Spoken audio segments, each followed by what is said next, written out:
Quite a touching sight. Everyone standing at Fenway Park as Ted Williams takes a pitch for ball one.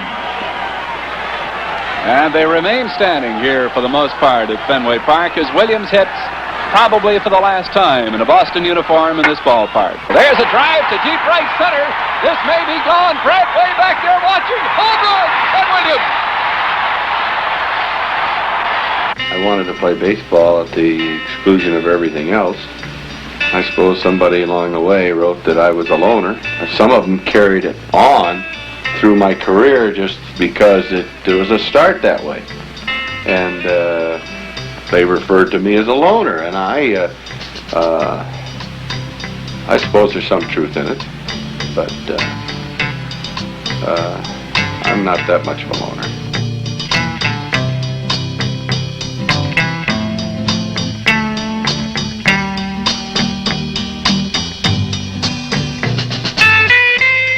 These are the Florida Keys. If a man wants to get away from the telephones and the distractions of daily life, he can find peace and solitude here. If a man, after 22 years of a great and successful career, and he likes to fish, he can find his own paradise here. One such man is Theodore Samuel Williams. He calls this his home. We'll be back in a moment to tell you his story.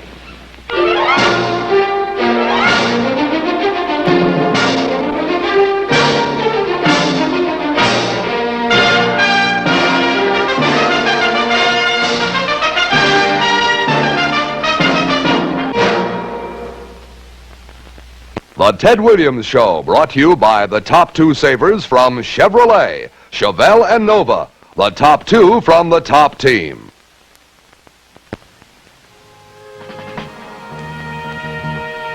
The top savers are the top two, Chevelle and Nova. The top savers are the top two, Chevelle and Nova. The top two savers from the top team. Chevelle, now America's lowest priced mid-sized hardtop. Solid construction with steel side guard beams inside the doors for added security. The top two savers from Chevrolet.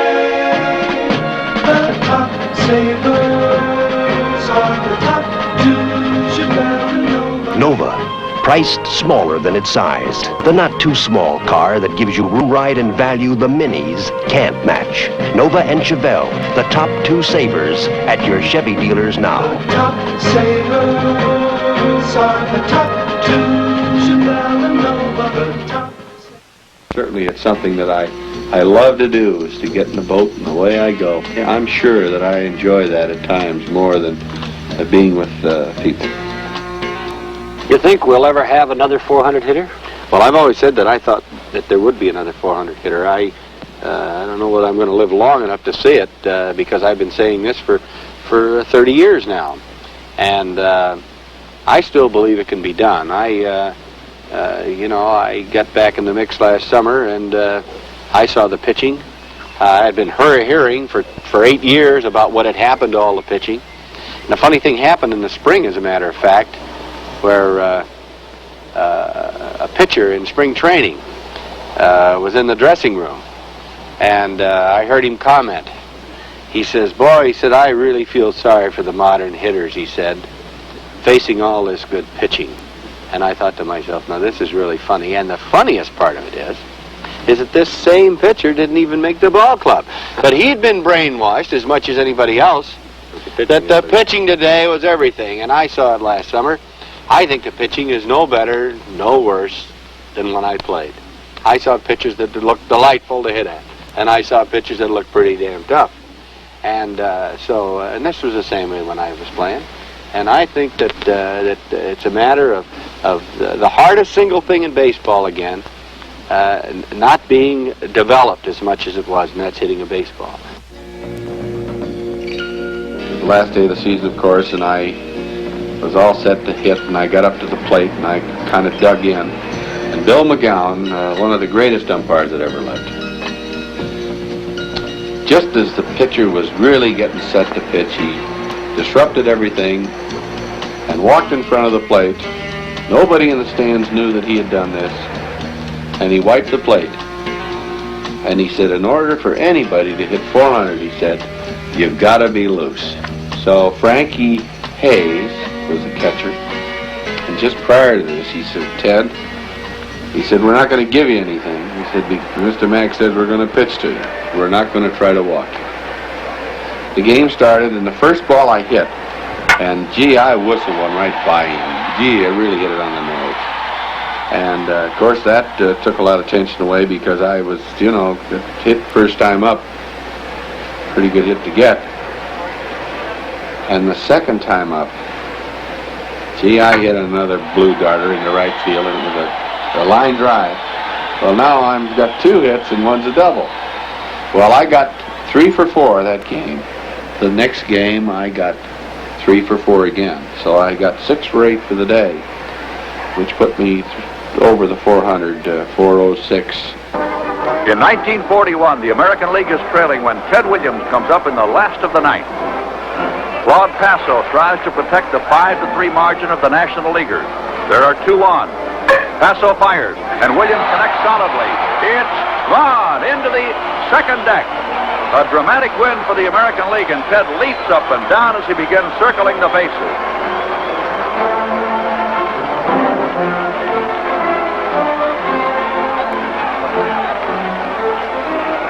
There's a big reception committee at the plate for Ted. All right, let's put it on the opposite side of the fence. Nobody is perhaps better versed in the batter versus pitcher than you are. You faced a lot of great pitchers in your days in baseball. Pick your one pitcher. Well, I'd have to pick, I think, Bob Feller. I always thought he was the best pitcher that I saw. I don't think that he was necessarily the hardest pitcher for me to hit because he was a stuffed pitcher. He was a hard-throwing pitcher, and I fared better against that type of pitching than the little cutie out there that, had a little leafus and a little knuckleball, and boy, it never give you anything good to hit. Feller would pour it in there with something on it. I did a little better against that type of pitcher. And but I know that every time Feller came into town, why, he was just something special. I mean, everybody got geared up for him. And so I'd have to say Feller because he showed me the most. Was he the fastest man, as fast as everybody said he was? Well, he was as fast as anybody I saw. As fast as anybody I saw. But when you talk about curves, he had as good a curve as anybody I saw. Mm-hmm. Now, he was a little wild, which probably helped him in certain spots. Kept people a little loose. Yeah, but he still had enough control to do the job. The thing that I will always recognize in Feller, that I don't think he's ever got enough credit for, is that even when he lost his real extra stuff, he still was a good pitcher. I remember that he still won 15, 18 games, and he was not a hard thrower, not as hard as he was, but his control was better. He knew how to pitched at his head as well. And he proved that he could get control. And I think before that, and I did play with Lefty Grove, he proved that too, because nobody threw the ball harder than Lefty Grove. But when I saw Lefty Grove, he'd win 12, 14 games, but he just did it with pinpoint control. And it proved that he learned how to pitch, and there's nobody can deny that Grove didn't learn how to pitch even after he lost his great stuff. And I think you could say that about a lot of great stuff pitchers. As they lost that extra stuff, they still maintain their mark as great pitchers through better control and setting up hitters better. And this certainly applied to Feller. How about a Bob Feller description of Williams? I know Ted very well. He's a very good friend of mine and a good friend of most all ball players, particularly ones that want to talk about hitting. Ted never rose to the occasion particularly like DiMaggio could. He just hit all the time, it seemed like. He had no weakness. Anytime a pitcher thought he had his number, why, he'd find out very soon he didn't have. Ted, when he first came up, I believe, was a better low ball hitter than he was high ball hitter, but then I really couldn't tell because my high fastball was better than my low fastball. Curve balls, he'd never swing at a bad ball when he was in his prime. Later on, of course, he may see him go for a bad ball occasionally from a left-hand pitcher that would sidearm him. But I never saw him go for a real bad ball. And Ted was not the emotional or dramatic type of ball player that DiMaggio was. He just hit all the time and had no weakness to my knowledge, and was by far the best hitter that I saw all the time I was up there, and I had an opportunity to pitch to Hornsby as well as Al Simmons.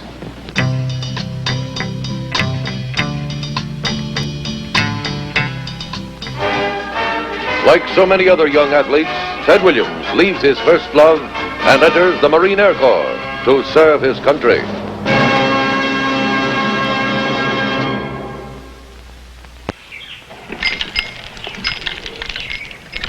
Oh, sir, I see you're driving a Chevelle four-door. Yeah, How do you like it? love it. Ride, looks. And how about the added security of heavy steel side guard beams inside the doors? Solid. Plus, the resale value is great. Traditionally high. And the fact it's priced $148 less than our previous lowest priced four-door Chevelle had nothing to do with the... What do you think? Young man, why did you pick a Nova over one of the smaller cars? That's easy. Nova's the reliable one, priced smaller than its size, with a longer wheelbase and wider tread for better handling. Right. And with smaller cars, you just can't get the savings your Chevy dealer gave you on that Nova. That's it. Hi, Dad. Chevelle and Nova, America's top two savers. See them at your Chevrolet dealers.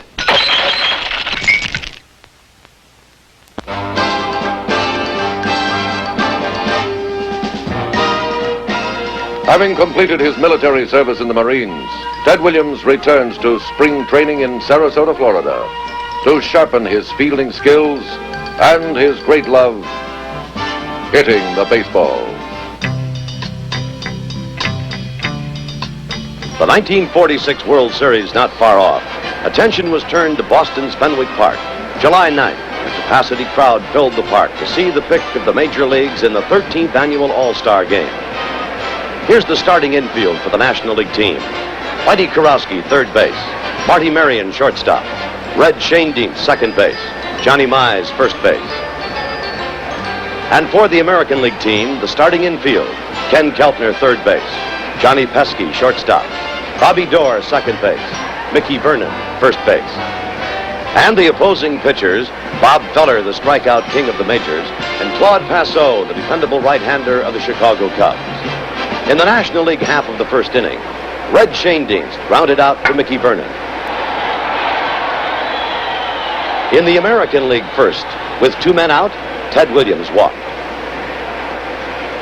And then Charlie Keller of the Yankees came to bat. Here's the pitch. And Keller connects. A long drive. Deep into the right field bullpen. A home run wallop that scores Ted Williams, making the score 2-0 for the American League All-Stars. In the American League fourth, with Higbee pitching, Williams wallops a tremendous drive, deep, and into the center field bleachers. A home run wallop for the third tally of the game.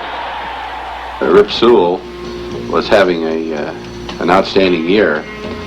He'd been using this blooper pitch, and I remember before that game, I said, I don't think anybody can hit that thing out. And I remember Bill Dickey saying, he said, I think you could hit it out. In the American League eighth, Rip Sewell was on the mound facing Ted Williams when he threw Ted his famous blooper pitch. Let's take a look at the height of that blooper pitch. Ted stepped into it and slammed it out of the park. It's his second home run of the game. And it scores Kramer and Stevens ahead of him. Well, you know, when I first... And Boudreaux come along with a shift that everybody said, well, they used to do that against Babe Ruth. Well, I hadn't seen it before. Ted Williams used to bunt the ball over the wall for a home run, and consequently I thought about using a shift against him. But I did not put it into practical use until 1946 at Fenway Park, when he was continuing to beat our brains out with base hits into right field or into the stands. Of course, Ted Williams, one of the greatest hitters in baseball, if not the greatest, in my opinion. The only way you could stop him was either walk him or pitch behind him. Ted, in the era that you played baseball at your peak, you were always compared to Joe DiMaggio. What were your opinions of Joe as a ball player? Well, I think he was the greatest player I saw. I would have to say all-around player that I saw. He was at his greatest when I saw him, and I never saw anybody that was all around as good, I don't believe. And although I played with Jimmy Fox, but he was a little bit off his top. Even though the year I came with the Red Sox, he had hit 50 home runs. Certainly saw Stan Musial, another great all-around player. I didn't see as much of him because he was in the National League. I saw Charlie Gehringer at the tail end of his career, and I remember everybody when I came to the big leagues, everybody said, boy, will you see Gehringer? And he had style, he had class, he had smoothness, and he had a great ability, and certainly his record speaks for himself. But I think that if I had to name the one guy, I'd have to name DiMaggio, because he did everything great. Probably the biggest disappointment of my career that I didn't have a good World Series. We won the pennant easily, and I had an outstanding year. In fact, I was the most valuable player that year. I went into the series feeling that I would hit good. I mean, I felt that I would hit good any time about that stage in my career. But I did have something happen to me. St. Louis and Brooklyn had a playoff. And so the American League got up an all-star team, and we played in Fenway Park. We were playing before nobody because it was just really a practice game, but still it was important that we keep playing. And I did get hit in the elbow. I've never made that as an excuse for my poor showing in the series. But it's possible it did have a little effect on me because I didn't get a chance to play anymore till the day before we went into St. Louis. But it was a great series for them and very disappointing for us, and especially to the Red Sox because they hadn't been in the World Series for such a long time. We were favored to win, and probably because I didn't hit in that series was probably the main reason we didn't win the series.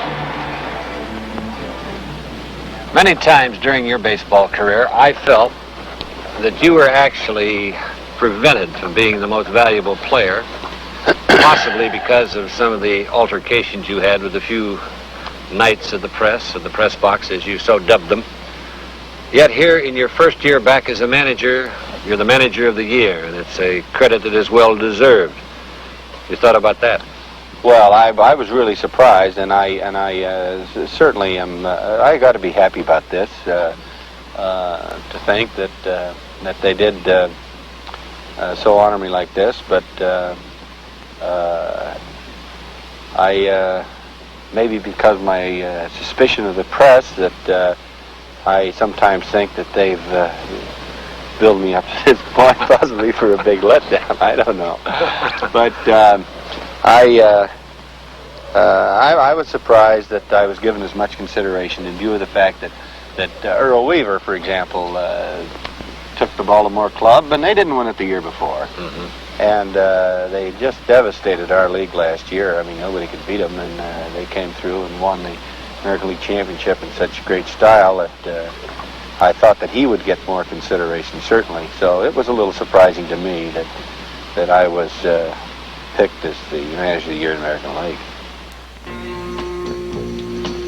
I remember certainly the only home run that I ever hit inside the park, and it was in 1946 against Cleveland, that had earlier in that year pulled this drastic shift into right field, and they brought in the left fielder in a little bit, feeling that if I hit the left field it would be just punching the ball out there in that empty space.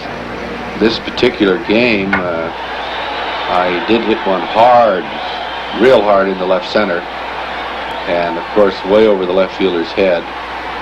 And we were in the old Cleveland ballpark, which had a long left field, and I made an inside the park home run. This game, we won 1-0. Tex Houston, our pitcher, pitched a terrific game. And we had to have a terrific game because looked like we were never going to get enough runs to win a ball game to clinch the pennant. We had the thing sewed up, but we were just loose and just couldn't win another one. But we did clinch it with this, and certainly it was an important home run, one I'll always remember. I would imagine that every athlete in his life, sometime or other, has a run-in with the press. You've kind of had a running battle with the Boston press for as long as you played the game. Do you feel because of your intensity, Ted, to be the great ball player you were, that you might have been a little super sensitive, as they say in the ballpark, have a few rabbit ears and things? I don't think there's any question about that, Tom. I don't think there's any question about being super sensitive at times. I also respect the fact that we were supposed to win more times than we did, and I think the press took it out possibly on the players or a player because of their predictions that we were going to win and we didn't win. And so these were things that happened to just kind of build this, antagonism between the press and myself. And it's too bad because it could have been a lot better relationship than it was, I can tell you that. There was a big mission that was coordinated with the Air Force, and it was quite a ways up above the 38th parallel.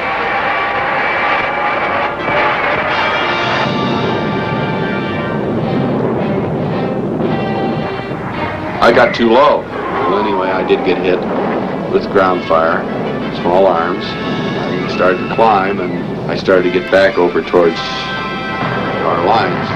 I coming in hotter than hell, probably 200 miles an hour. And anyway, I hit the deck, and I remember going up that runway. The fire trucks were up a mile ahead of me, and I stopped just about where they were, and I boiled out of there, and just a lucky guy, that's all, just a lapse of the gods, that's all, to get out of that thing.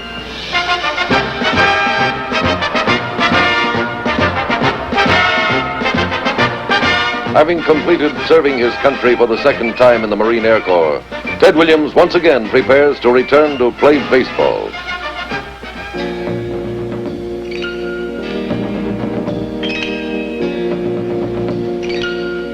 A couple of incidents happened that I was a little demonstrative and showed my displeasure with the boos and the crowd.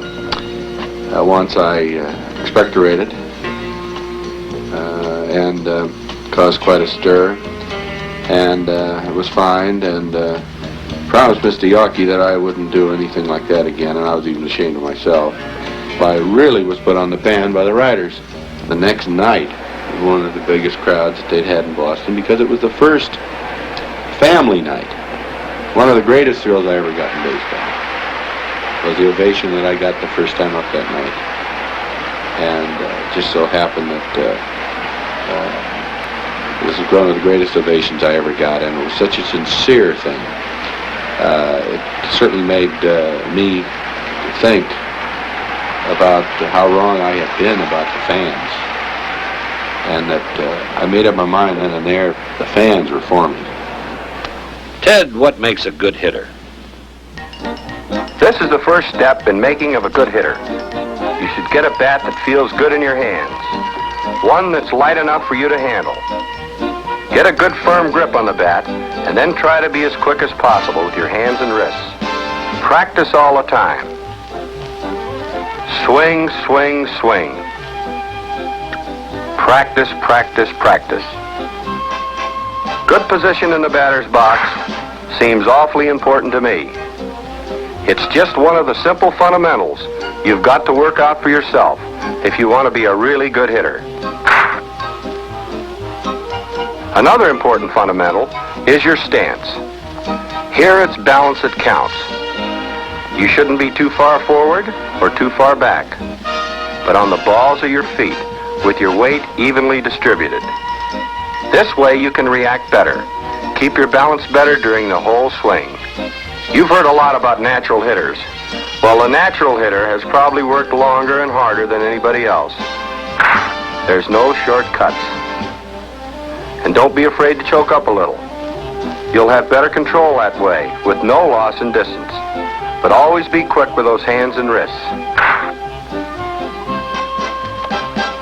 I can't say too much about quickness.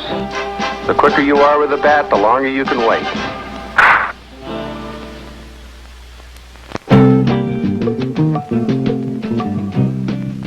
You'll find the top savers, Chevelle and Nova, now at your Chevy dealers.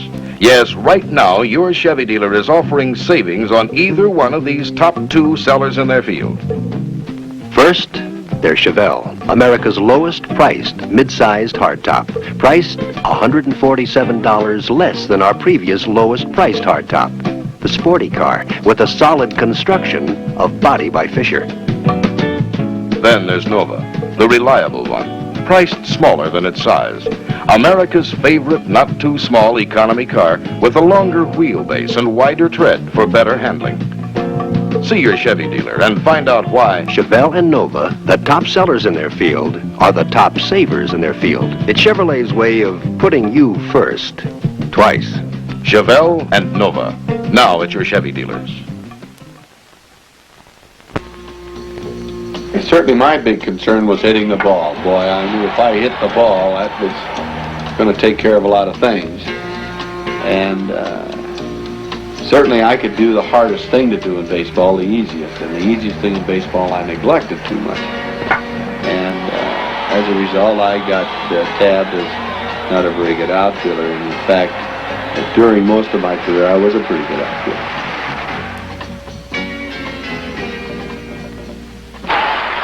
Quite a touching sight. Everyone standing at Fenway Park as Ted Williams takes a pitch outside from Jack Fisher for ball 1. And they remain standing here for the most part at Fenway Park as Williams hits probably for the last time in a Boston uniform in this ballpark. There's a drive to deep right center. This may be gone. Brad way back there watching. Home run, Ted Williams.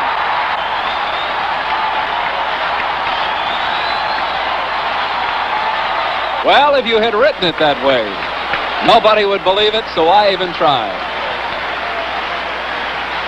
Ted Williams has hit his 29th home run, the 521st of his Major League career. There's one thing that's for sure in the life of Ted Williams. He's always been a man of achievement and controversy, yet he has always been his own man. Ted seems to walk in the eye of the hurricane with turmoil all around, yet he has never backed up from his opinions. Many of the press tried to degrade his great talent, possibly because of personal jealousy. Some politicians during the Korean War attempted to use him as a scapegoat for their own personal ambitions. Yet the fans and the ball players remember Ted Williams as one thing: possibly the greatest left-handed hitter ever to play the game. Someday, perhaps, a youngster may come along who is willing to sacrifice, sweat, work, and work again to achieve the perfection that Ted Williams always sought. If that happens, the game of baseball will be better off for having had that talent. If Ted Williams is remembered for nothing else, his goals alone, his achievements, if they stand as a standard to youngsters coming up to play the game of baseball, he will not feel that his life has been in vain. I don't believe that Ted Williams, in any moment of his life, has ever forgotten the game of baseball. And I don't believe baseball will ever forget him. The Ted Williams Show, brought to you by the top 2 savers from Chevrolet, Chevelle and Nova, the top 2 from the top team.